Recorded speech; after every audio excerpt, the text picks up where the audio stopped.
പാലക്കാട് വടക്കാഞ്ചേരിയിൽ മുളകുപൊടി എറിഞ്ഞ് വീട്ടമ്മയുടെ മാല കവരാൻ ശ്രമം. കിഴക്കഞ്ചേരി കൊരഞ്ചിറ സ്വദേശി ലളിതയുടെ മാലയാണ് പൊട്ടിക്കാൻ ശ്രമിച്ചത്. പഞ്ചായത്തിൽ നിന്നും കണക്കെടുപ്പിന് വന്നതാണ് എന്ന വ്യാജേനയാണ് വീട്ടമ്മയെ സമീപിച്ചത്. വീട്ടിലും പരിസരത്തും ആരും ഇല്ലാത്ത സമയത്ത് ഹെൽമറ്റും മാസ്കും ധരിച്ച് സ്കൂട്ടറിലെത്തിയ യുവാവ് മുളകുപൊടി എറിഞ്ഞ് മാല കവരുകയായിരുന്നു. പിടിവലിക്കിടയിൽ മാലയുടെ ഒരു ഭാഗം നഷ്ടപ്പെട്ടു. പഞ്ചായത്തിൽ നിന്നും കണക്കെടുക്കാനെന്ന് പറഞ്ഞാണ് യുവാവ് വന്നതെന്ന് ലളിത പറഞ്ഞു. വടക്കാഞ്ചേരി പോലീസ് കേസെടുത്ത് അന്വേഷണം ആരംഭിച്ചു.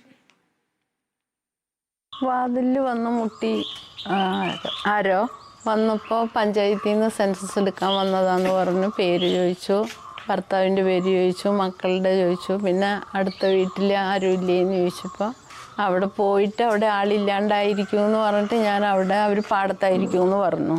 പിന്നെ ബാത്റൂം ഉള്ളിലാണോ പുറത്താണോ ചോദിച്ചു. പുറത്താണെന്ന് പറഞ്ഞു. അപ്പോൾ അവർ പോയി. പിന്നെയും 10 മിനിറ്റ് ആയിട്ടില്ല, തിരിച്ചു വന്നിട്ട് അടുത്ത വീട്ടുകാരുടെ അഡ്രസ്സ് ചോദിച്ചു. അത് പറഞ്ഞു കൊടുത്തു കഴിഞ്ഞപ്പോൾ ബാത്റൂമിൻ്റെ അളവെടുക്കണമെന്നും പറഞ്ഞ് ബേക്കിലേക്ക് പോയി. അവിടുന്ന് എൻ്റെ മുഖത്തേക്ക് ഇങ്ങനെ എന്തോ ഇട്ടു. ഞാൻ വേഗം എൻ്റെ മാല പിടിച്ചതുകൊണ്ട് എനിക്ക് കുറച്ച് കിട്ടി. കരഞ്ഞു. അപ്പം അയാൾ ഓടി.